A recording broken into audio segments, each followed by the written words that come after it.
to the republic for which it stands, one nation, under God, indivisible, with liberty and justice for all. Who moved the flag?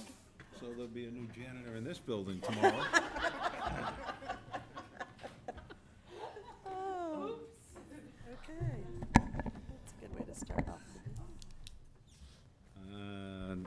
Number 3, presentation is digital citizenship presentation. At the June 13th meeting last year, Director of Instructional Technology Tom Platty delivered for approval the district's 3-year technology plan, an action step of which was to implement a digital citizenship curriculum at all grade levels.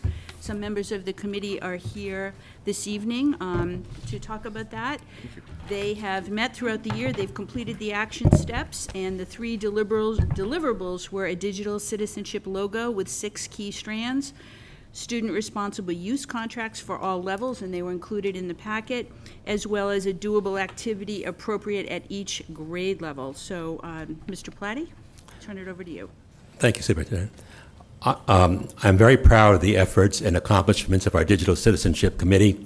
They did a very special job. Their input was so important because these individuals worked so well together as a group and also as subgroups, elementary, middle, and high school. They went back to their constituents to share ideas. There were 3 important committee members that are here today. Our 3 instructional technology specialists, Chris Henry at the high school, Cheryl Pukowski from the middle school from Whitcomb, and Nancy Maurice from representing the 3 elementary schools. The technology plan had a charge for the committee. First of all, to do research on a digital citizenship curriculum that would be appropriate at different grade levels. We investigated other districts, Bedford High School, New Hampshire, Norton Public Schools, Meadowbrook School in Weston, Lexington Schools, the Providence Day School in Atlanta, Georgia. Research was carried out through hearing presentations from these schools at different conferences we attended, by phone calls and from the websites. We also looked at the state frameworks, see what they would have that we need to include. We also looked at a wonderful national nonprofit organizational Common Sense Media, which had a wealth of curriculum materials and videos that we could use.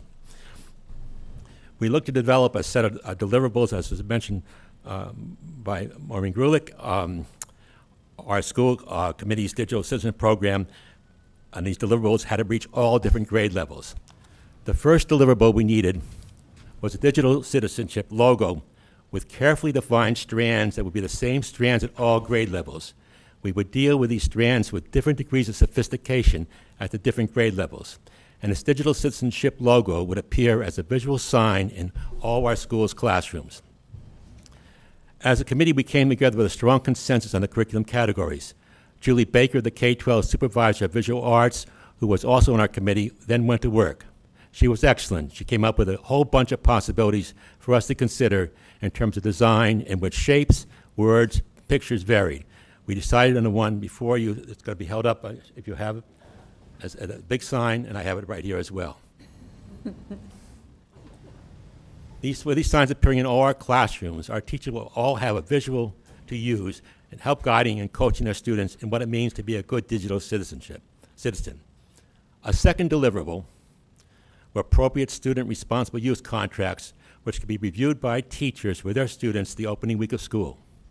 We had one for grade K2, 3, 4, 5, 8, all which are in the packets. Also for grade 9, 12, which are going to be in the high school handbook, which you'll see it coming at a later time this evening.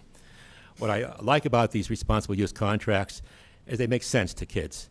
For instance, K2, I will use, one of the things says, I will use a device with clean hands. Well, if you've ever been in a kindergarten classroom, you know what that means there, use a device with clean hands. Grades 3 and 4, I will carry the device with 2 hands. I will ask permission before taking photos is one of the steps. At grades 5 and 8, I will only take photos or videos for school-related purposes with staff permission.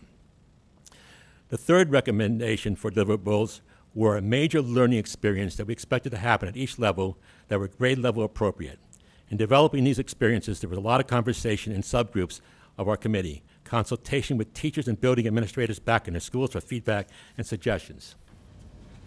At the high school, we plan on using some of the Panther periods for the delivery of these major learning experiences. We will be using videos that were created by seniors in their media literacy course. This elective was a new offering this year. Over half of this year's seniors took this elective, taught by Rowena Luce and Amy Verald. We will also use online videos located and linked for teachers from other sources. During the initial Panther period discussion in the fall, we will have a discussion on these videos and logo with the idea that we want students to help define what these principles mean to them and Marlborough High School. We will then have additional Panther periods planned during the year for further talks. I'd like to show you one of the videos that was developed just a week or two ago by 4 seniors, Abigail Purchase, Lorena Farias, Isabel Fabino, and Julia Lambert. Hi, my name is Allie, and I just graduated a couple of months ago. As you can see, there's my graduation cap. I just came back from my first job interview. I thought it went great and felt really confident. Unfortunately, I didn't get the job. I've always been an A+ student and really involved in different school activities. I thought I was the perfect fit for the job. I tried to figure out where I went wrong and why I wasn't offered the job.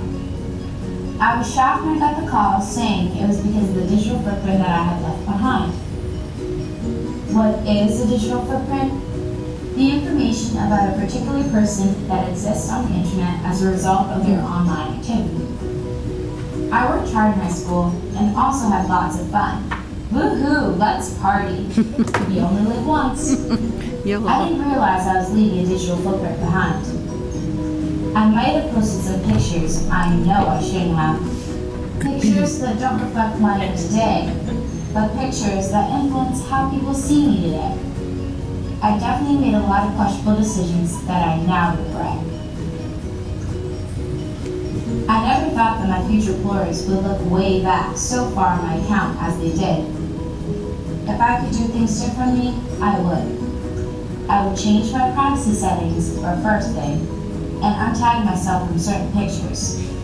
I would be more careful with the pictures I post and the things I say all over social media. Social media can be very dangerous. I learned that the hard way, but you don't have to. Be aware of your digital footprint. Make the most of your internet access. Always be careful.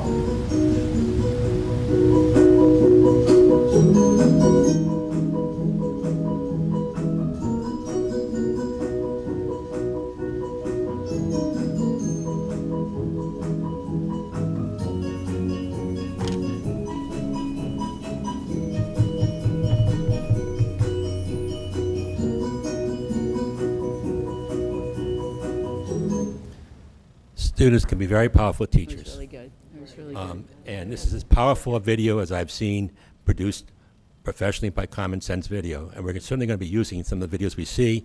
And I would dare say we would like to use the students to maybe speak to other students at grades lower than where they are right now. But half the senior class has taken this media literacy course this year. I'd also like to talk about what's happening at Whitcomb School, what we'll do next year. At the very start of the year will be a PowerPoint slideshow in homeroom developed by the Whitcomb Digital Committee members at the middle school at the Whitcomb level, Cheryl Pokowski, Kristen Chevalier, and we'll pass out to the teacher, and we'll focus on being responsible. We also plan to use a portion of the October half day to create a small project on a topic, STEM, using STEM, our STEAM, art, or computer. We'll focus at grade 5 on safety first, on grade 6 to give credit, on grade 7, always aware, on a grade 8, know your footprint. The Whitcomb grade 5 students' initial activity during the October half day might revolve around a lesson such as the one you're about to see. The lesson we saw was presented at a MassQ conference and delivered by teachers from the Meadowbrook School in Weston for 5th graders. In this video you're about to see, you will see a 5th grade teacher providing the instruction on online safety. Also, not on camera and not known to the students, just off in another room, is the school's instructional technology teacher who is beginning to text a student in class for the first time as a online friend. As the others watch, remember there is no knowledge who this outside texter is.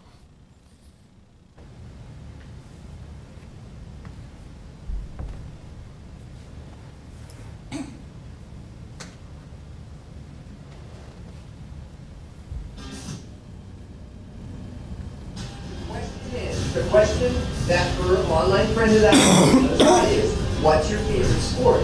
Is there any harm in you answering what your favorite sport is?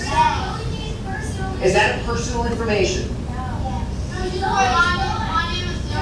Dylan, answer it how you think you should answer it. Swimming.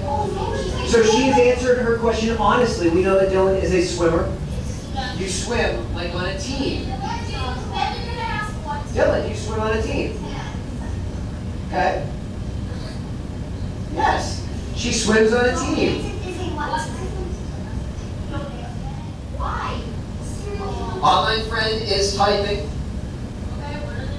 For your school. She said no, not for your school, and that's true, you know. What team?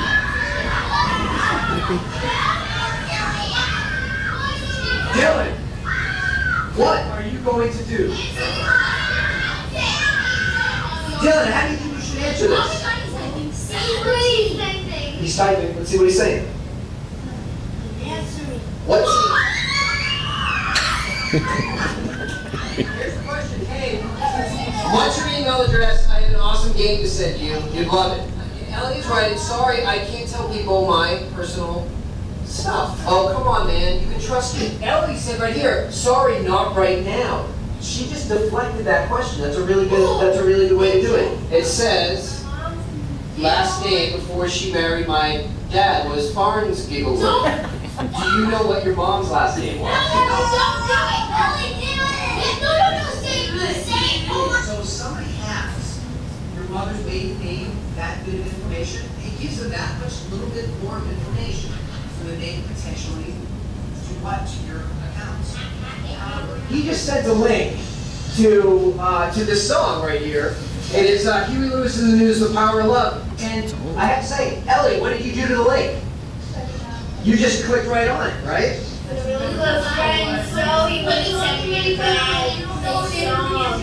Let me ask you this. Is there any potential downfall to clicking on a link that someone you don't know has given to you? What is the potential downfall of that? They could have attached a virus to That is exactly true. So if they can figure out where your parent lives, they can figure out where you live, email address. He kind of realized after the fact. He was kind of like, oh, I shouldn't have done that.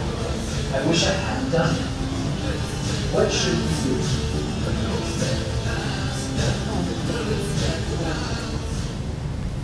A very powerful tool is having to teach, not just telling students what to do, but have them actively involved in the learning process, and by having them respond to different kinds of things here. So an activity such as this, done by one of our 5th grade teachers, would be a very powerful way of presenting that lesson, and this is what we're looking to do as part of our program next year. In terms of our elementary students, we will be using both videos and children's books, and I'm going to have Nancy Maurice talk to you about a second about this. So the elementary school, it's a little bit different where we don't have Panther periods and frequent assemblies. So what we want to do is we wanted to be able to use videos and children's literature to reach all of the kids, because basically the classroom teachers are going to be the one that's going to be delivering the information. So we wanted to go with, you know, practical, realistic teaching strategies that they use in their classroom now. So we have a bunch of books that we'll be using at different grade levels, and our superintendent can pass those around so you can take a peek. But basically, one that we're going to be using, this How to Be a Good Digital Citizen, every teacher in the school will get this one book for K through grade 4. So now in kindergarten, they may only read a little piece of it, and then they'll see it again in 1st grade, and in 2nd grade, and in 3rd grade. And although they're being exposed to the same book over and over, they're going to experience it different, because as they grow, they're going to have new experiences that they will be dealing with the digital world. And just as an example, for example, a kindergarten classroom would be reading Doug Unplugged. And it's about making sure you balance your time, your real life, real fun, and have some online time, but making sure you're creating a balance. Whereas in 3rd grade, we're starting to talk about that digital footprint and what is private information, what is public information, and how should you share this. So we just want to make sure that our kids are able to make good choices, not only in school when they're with their teachers, but when they're at home when it really counts. I want to end with this slide again, because we must guide our Marlborough students so they can fulfill the tremendous promise of the digital culture, but at the same time learn to make safe, smart, and responsible decisions online. Thank you very much. Any question from the committee? Matthew?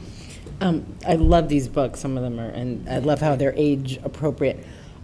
Will all the kids be getting them, or they're just going to be in the classroom?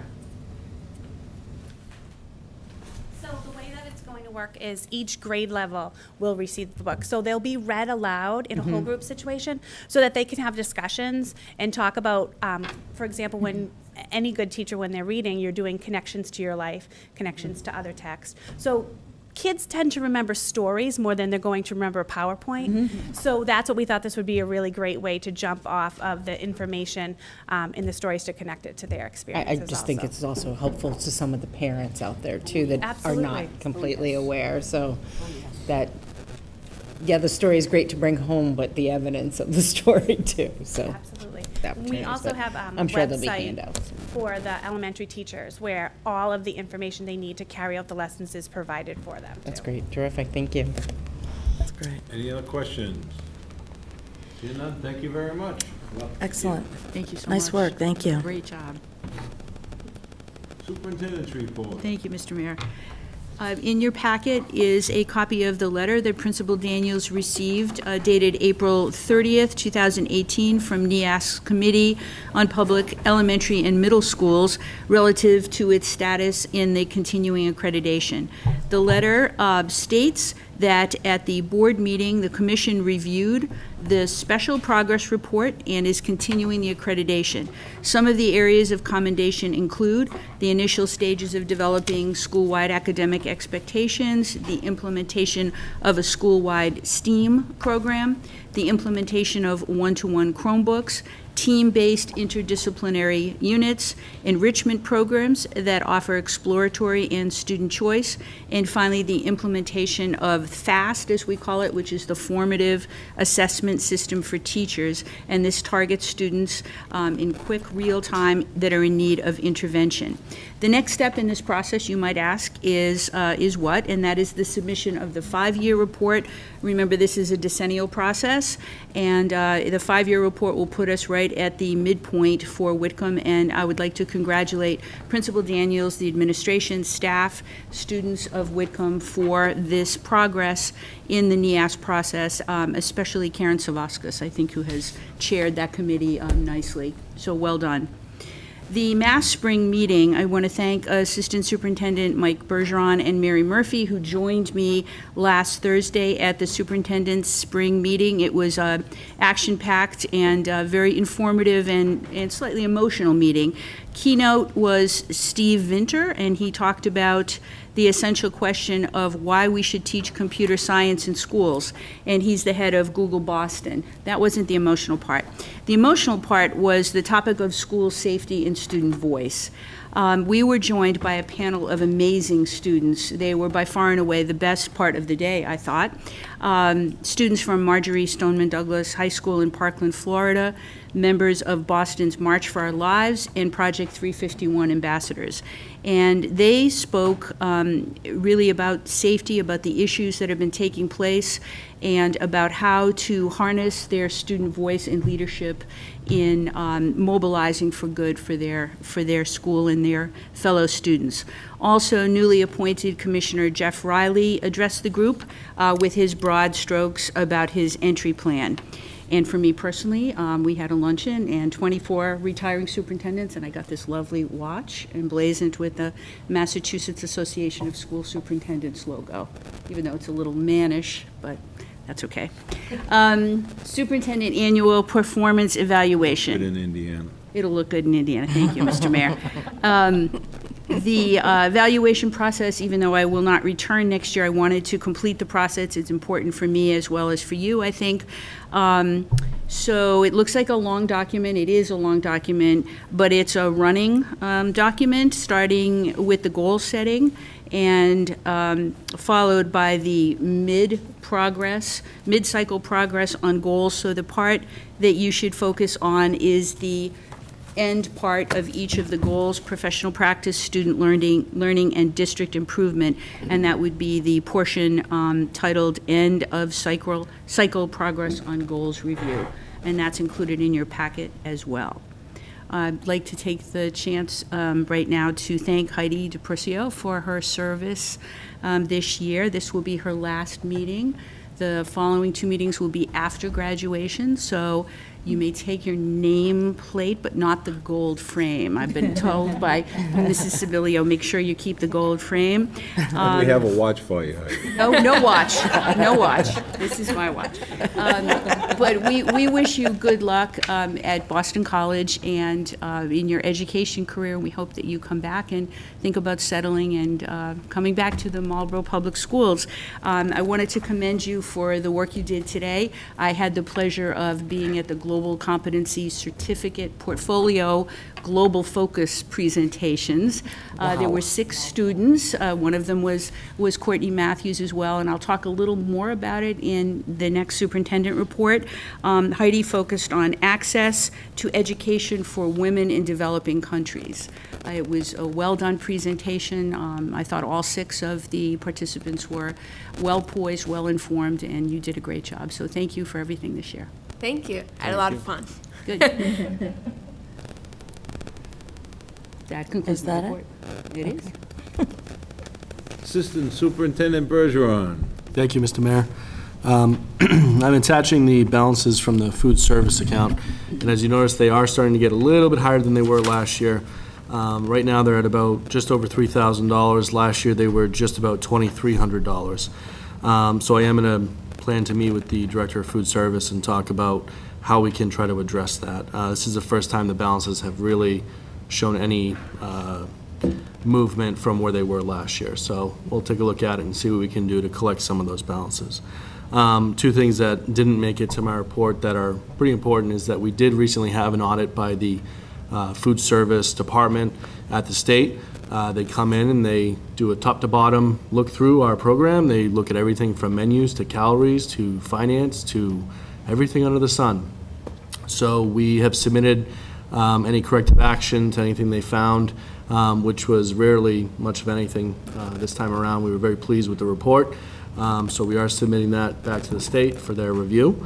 And the second thing is we are in the process of applying for a summer food service program for our extended school year programs all the way through preschool through grade 12. And because of our socioeconomic status, this program would be free for all children. So there will be no cost to anyone during the summer. We will provide breakfast and lunch. So we're going through that process right now. It's a lot of paperwork. We have to submit it to the state for approval, but we feel pretty confident that we'll be approved for the program, and we'll be able to do that. So it's something that we're still working on and trying to get all the details of. But I think it's a very good program. And then in the beginning of next year, we'll have to look at the free breakfast programs that they're offering for the schools as well. So this might be some slight changes with our food service, but they're all positive things. Should affect us in a good way. I'm working with Mr. White to be able to give a rundown to the committee of all the projects we're working on. There are quite a few.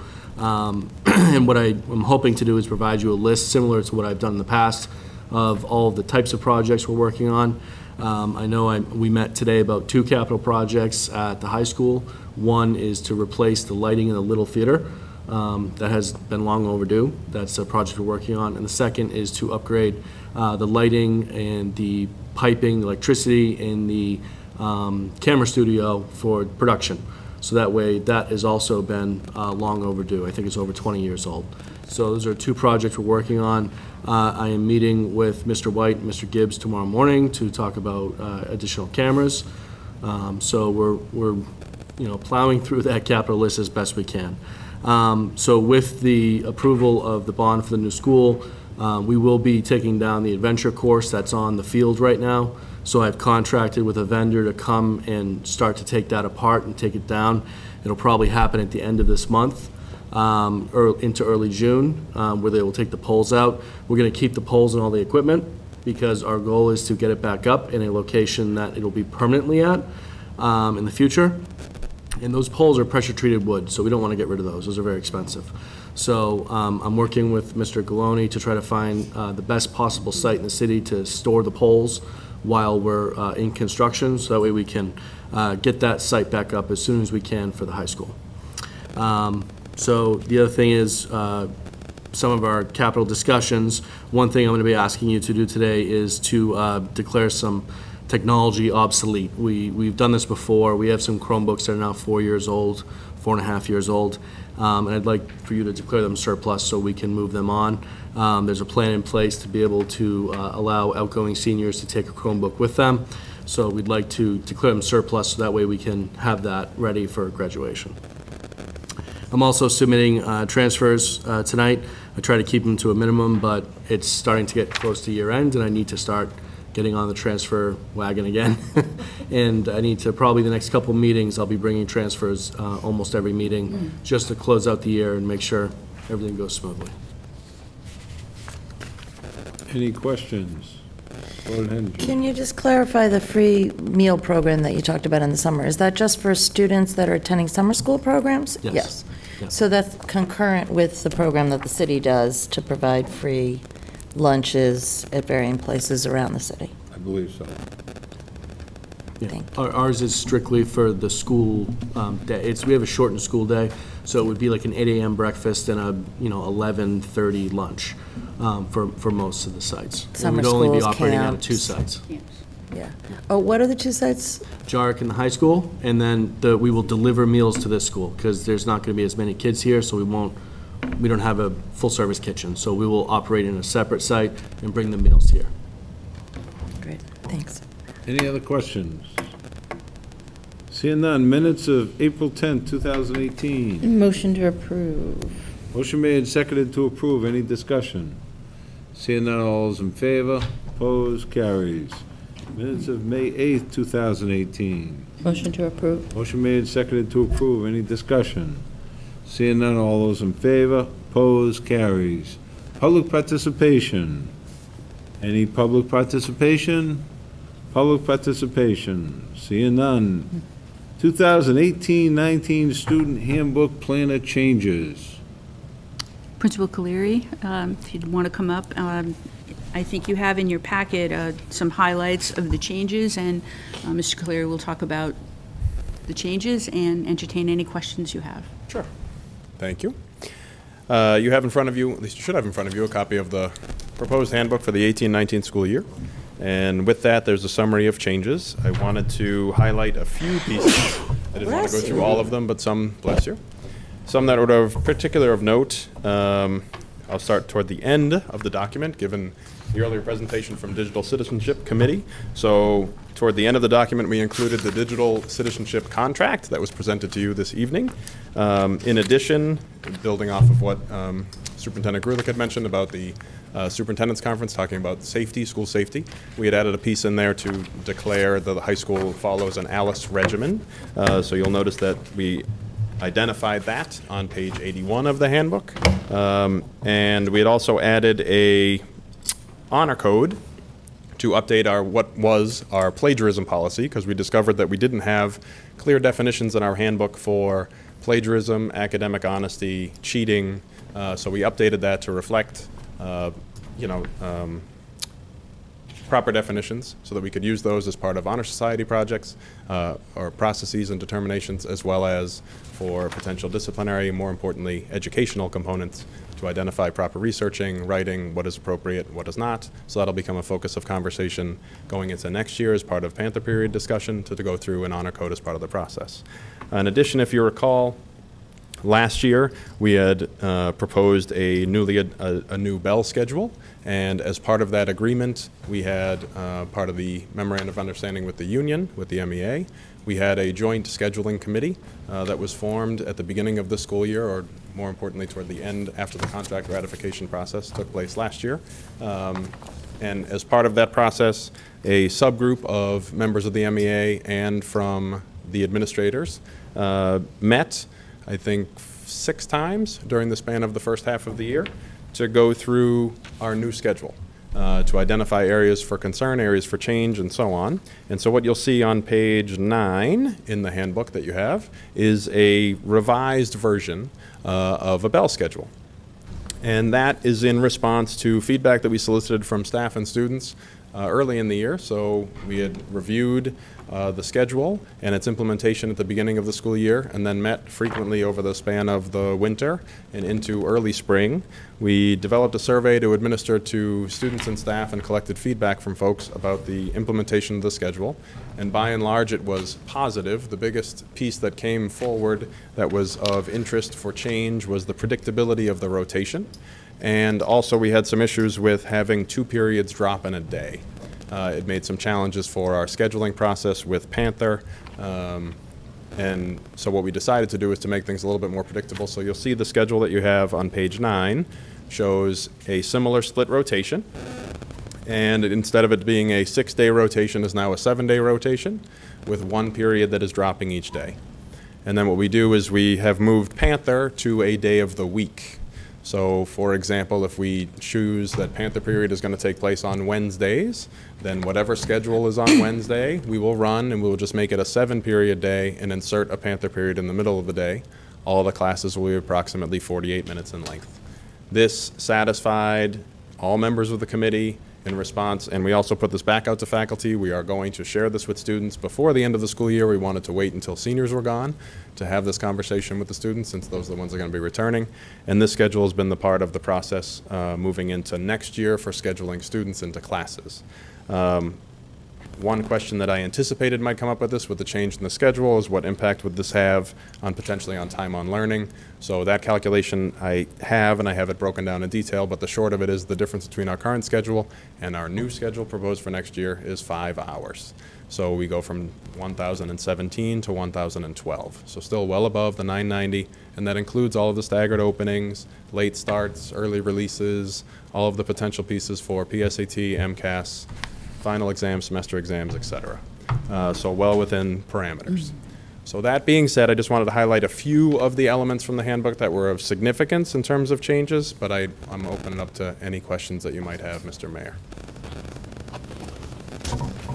Questions from the committee? Questions from the committee? No, thank you, Mr. Cleary. I guess the only question I had on the schedule was, and knowing that you had your committee meet during the year, was the consideration of homeroom discussed, especially if you've cut 5 hours? Because I heard from many students and parents that that was still something that was lacking this year. The survey didn't bear that out. So in terms of the feedback that we received from students, it actually was highlighted as one of, as part of the survey, we asked students and parents and faculty, excuse me, to identify areas that they thought were the most their favorite parts of the schedule. Mm-hmm. And one of the items in the top 4 for the students was that there was no homeroom period. It also appeared on the other end, too, for some group of their bottom 4. So what we decided to do as part of Panther is to incorporate a little bit more opportunities in Panther going into next year to make those connections more with kids, to support that.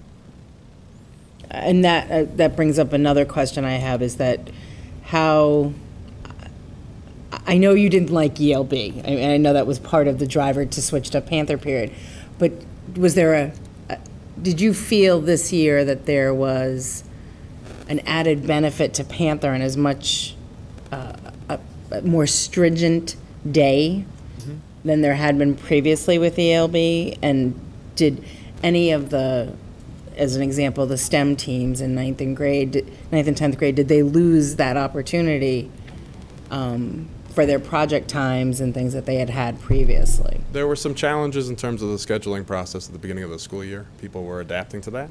I'll say in terms of, you had said stringent, I'll kind of answer it in a different, I'll answer it in a different way. Looking at Panther, it opened up a great deal more flexibility for the school.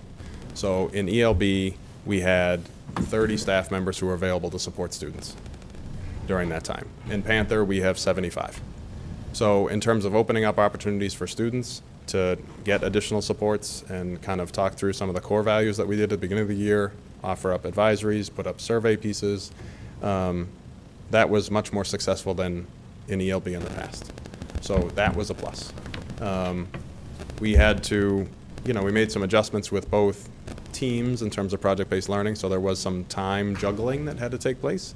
And that's something with people that have that a year under their belt is a little bit more understanding, so it's a little bit easier to build going into the future.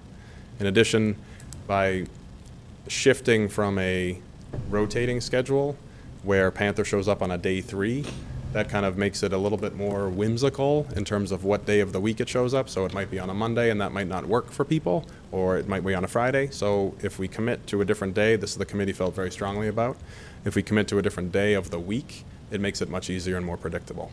So you can just say, okay, Thursday is Panther, or Wednesday is Panther, and you can just set that as a schedule. It makes it more predictable for the teams, project-based learning, and also for any assemblies, seminars, focus areas. So we're optimistic about shifting that moving into the future. Thank you. Sure. Any other questions? Thank you very much. What I'm asking for from the committee, if you don't mind, Mr. Mayor, is kind of approval of the handbook, because ultimately that task is your responsibility to kind of approve the handbook, so that we can go to the publishing process and get these part of the planners going into next year. Entertain a motion. Motion to approve. Motion made and seconded to approve. Any discussion? Seeing none, all those in favor, opposed, carries. Go to print. Excellent. Thank you, Mr. Mayor. Thank you. Thank you. Class of 2018 Chromebooks. Thank you, Mr. Mayor. I'm asking for the committee to vote to surplus the following Chromebooks. We have 203 Dell 11 Chromebooks and 78 Hewlett-Packard 11 G1 Chromebooks. We purchased them in the fall of 2014. We don't believe they have any remaining value to be sold or traded in. Warranties have expired at least 1 year ago, if not more. And we propose to do the same thing we've done before with our Chromebooks, which is give them to each senior who requests one on their graduation. Entertain a motion. Motion to approve. Motion made and seconded to approve. Any discussion? Yes. I'm just disclosing I have a senior, but doesn't mean we're exercising the right. Any further discussion? Seeing none, all those in favor, opposed, carries. Transfers. Thank you, Mr. Mayor. I have a couple transfers tonight. The first one is transferring funds within the directorship lines. It's the 70103 lines. We have some monies available due to turnover savings in the director of the alternative school, and I'm proposing we use it to offset the overexpended balance in the director of building. Partially the overexpenditure in the director of building is because we've been using the city's architect for some of the projects we've been doing in the schools. So that gets charged to our line when we do use it. We're currently working on a couple of projects, and one of them is to rework the entrance in the Richer School, which the architect is currently drawing up plans for, trying to work with that on a conceptual basis. The second transfer is to balance all the teaching accounts. Overall, we are in the black and we are in good standing, but I do want to transfer from available balances, which could be for many reasons. We've had maternity leaves, unpaid leave requests, savings from turnover, and occasionally an unfilled position to offset some of the expenditures we've had in other lines. The third request is to balance out the substitute lines. At the elementary level, we have overexpended some of our balances. At the secondary level, we've underspent. So we're transferring money from the secondary level down to the elementary level where we have overspent our subline for this year. I think part of the overexpenditure on the sublines is we've been trying to encourage more of a daily sub routine at the elementary level due to the number of team meetings, due to the number of absences and all these things that are going on. It's harder for the elementary level to cover classes, whereas at the secondary level, especially at the high school, it's a lot easier to cover class instead of hiring a sub. So we're just going to transfer the available balance just to cover that for the rest of this year. And then the last transfer is just to balance out the behavior tech account with the contracted services account. We had some openings this year for behavior techs, and we had to fill it with contracted companies while we were still in the process of hiring. So I'm proposing moving some of the available balance, because we had openings, to cover that over expenditure on the contract service line for pupil services. And those are the transfers I have for tonight. Motion to approve? Motion made and seconded to approve. Any discussion? Seeing none, all those in favor? Opposed? Carries. Thank you. Policies for acceptance. Mrs. Hennessy's not here. Would you like to kick them down the road? Would you, no? Mr. Gary, would you like to lead us in the discussion of the policies? I did check in with Mrs. Hennessy, and she said that no one from the committee gave her any feedback on any of them, so. We want to just go one by one? Yep.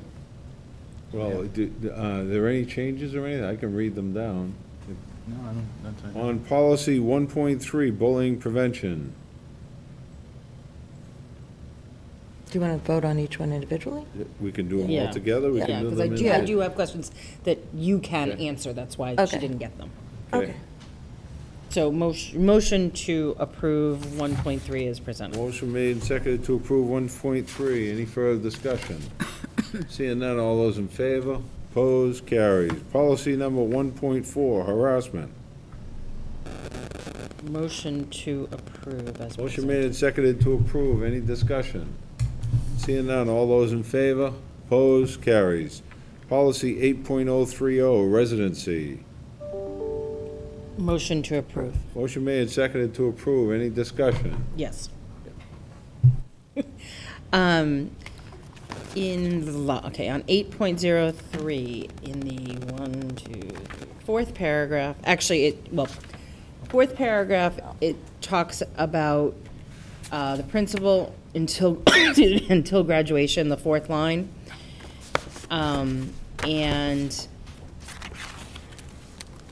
in 8.031, which we haven't gotten to, I realize, but we have, it looks like we've gone to the use of building administration. We did. So did you need to be catch one? consistent. We thought we were, No, so we throughout, must have missed one. There's several times that you're not. In which one? This is 8.03. 8.030, the residency one. Okay. Yes. So yes, we are moving to building Okay. administrator, so Okay. I will make sure that. Yes, please, so that's is- paragraph 4.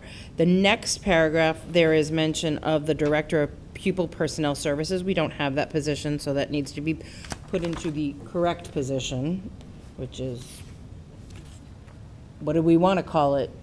Well, It's what's, the Director of Student Jody's. Services. yeah, Student Services, Yep, so, yep. okay. And, There she is. yeah, and so, and that was it on those, so those two. on residency. 8.030. Okay. Motion made and seconded to approve as amended. Any discussion? Seeing none, all those in favor? Opposed? Carries. 8.031, non-resident students. Motion to approve as Motion presented. made and seconded to approve. Any discussion? Seeing none, all those in favor? Opposed? Carries. Policy number 8.050, moving within districts. Motion to approve. Motion made and seconded to approve. Any discussion? Yes. Moving within districts on the fourth line, again, it references principal. Okay.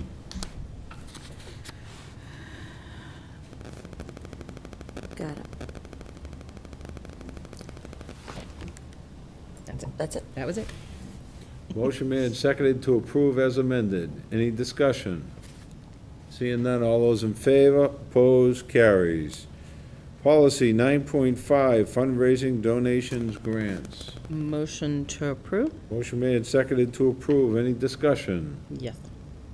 Ms. Matthews. Paragraph C, there should be a closed paren. I believe it's after the Brigham Trust or something similar is where it belongs. It opens with "for example," and it talks about the different ones. And on the second page, bullet, or item number 3, III, general procedures, second line, superintendent shouldn't be italicized. I know it sounds stupid, but. No, it's great. I mean, I can't tell you how many times we've looked at I this know, stuff. I know, So I it's, know. you get cross-eyed after a while. And the same with in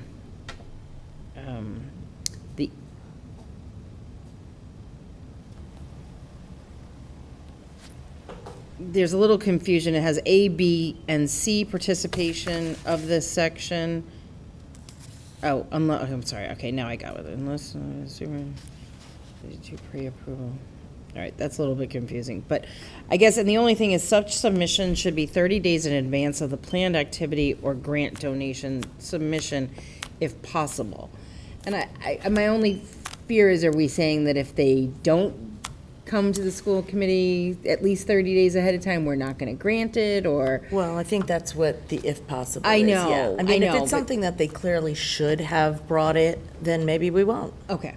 And that was kind of what, I didn't know what the conversation was. Sometimes there's a last, you know, well, right, an opportunity comes to up. do something, I get that. Yeah. But it was more of the thinking of planning better. And actually, Mr. Exactly. Bergeron and I've talked about that, especially when they want to fundraise to buy T-shirts or do something, and you have to plan ahead of time to order the T-shirts in a timely manner, not wait till the last minute, and same thing. Yeah, and by the time it gets to us, chances are, if it was something that should have been approved previously, it's not even going to make it to us, because the principal or whomever the administrator looking at it is will. And then in section IV, under staff, we talk about the assistant superintendent of finance and operations, which is current but not next. So. Correct. Okay. Director of finance, yeah. Okay. I think I got one. And on the, oh, wait, yep. That's 5.0. Yeah, but on 9.500A, Yeah. the last Form. line says principal/supervisor, so. Okay, Are we'll you go for kidding now. me? No, it's not a separate thing, No, it's part of. it is, it's the form that It's the goes form with that it. goes with it. I bet she put the wrong one in, because that one I know we Well, it would says have- principal or designee signature, but then afterwards it says principal/supervisor. Okay. So, it's They- just the they do kind of consistency go of. together on her. What do you want to do? Motion with, as amended. Motion to approve policy 9.5 9.0. as Oh, yeah. as amended. Any discussion? Oh, sorry. Seeing none, all those in favor, opposed, carries. Policy number 9.500A, fundraising donations in grant form. Motion to approve as amended. Motion made and seconded to approve as amended. Any further discussion? Seeing none, all those in favor, opposed, carries. 9.51, gifts to the solicitation, gifts to and solicitations by staff. Motion to approve. Motion made and seconded to approve. Any discussion? Seeing none, all those in favor, opposed, carries. Acceptance of donations and gifts. Hannaford Help Schools Program, Marlborough High School, $1,000. Motion to approve. Motion made and seconded to approve. Any discussion? Seeing none, all those in favor, opposed, carries. Ezra Cutting Foundation, Scholarship Award to an 8th grade student, $125. Motion to approve. Motion made and seconded to approve. Any discussion?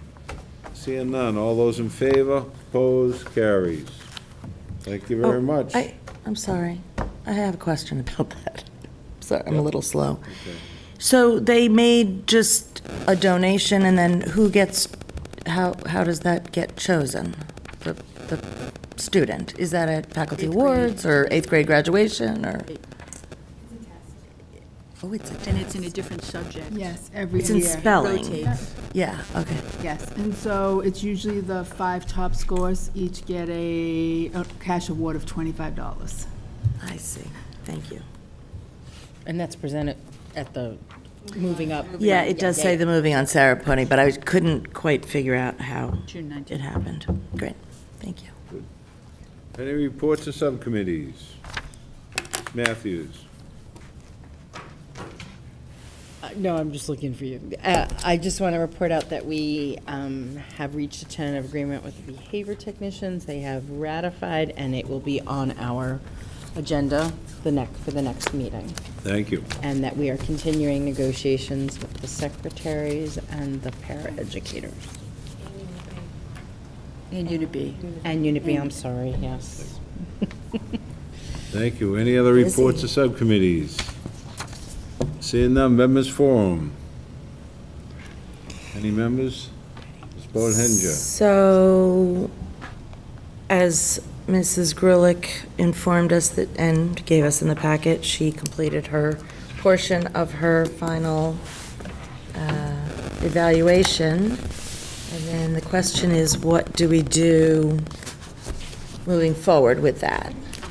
Are people happy to just get her point of view? Do people feel like it's not like she's going to take it with her? Or she might, but. So the question is, do we want to go ahead and do a final evaluation this year? Both. No. And or, I knew you were going to say that. Both and or. No. He's one of Purpose to 7. be? Your vote is no. Yeah, I mean, and I, we spoke about it, and I also questioned Mr. Bergeron and his thoughts on it, whether or not doing it would be helpful to him moving forward.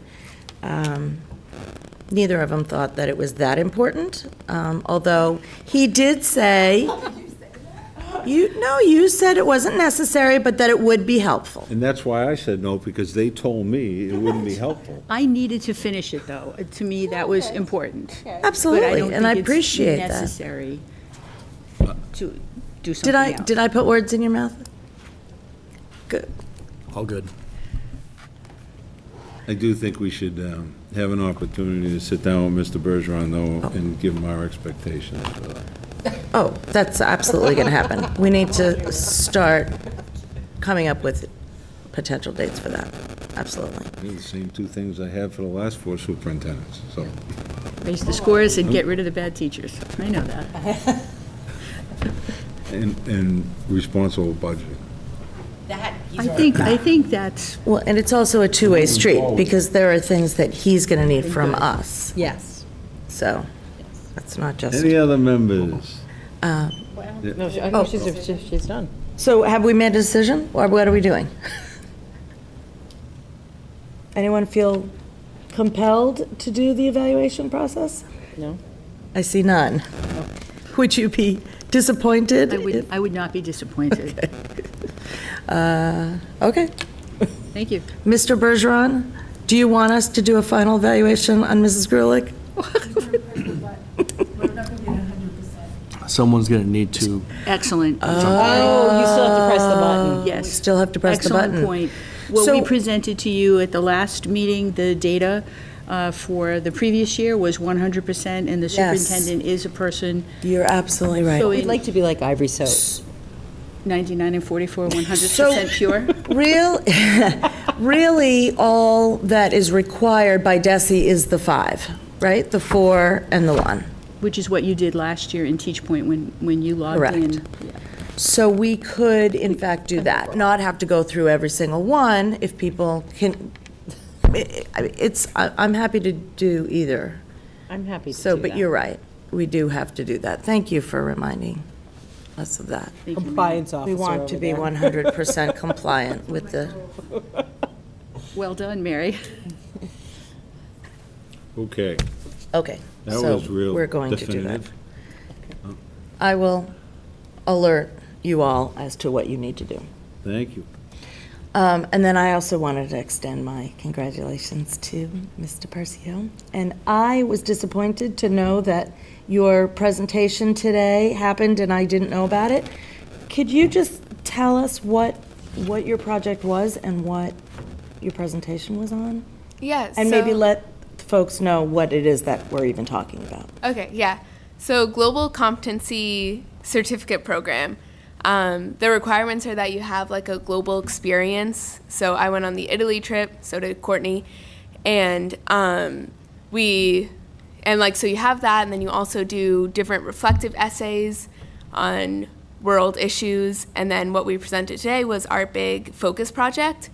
So, like Ms. Grulich said, I did access to education for women in developing nations. And I went into it thinking one thing, but what I really found is that it's based off of a whole bunch of different issues. So the wide array of arranged marriages and bonded labor, a lack of money in these developing nations, and I'm forgetting all of them off the top of my head, but I found that a lot of these girls want to be educated, but their families just don't have the resources to do that. So I watched different documentaries and read articles about girls and heard their stories and then put together a presentation. Great.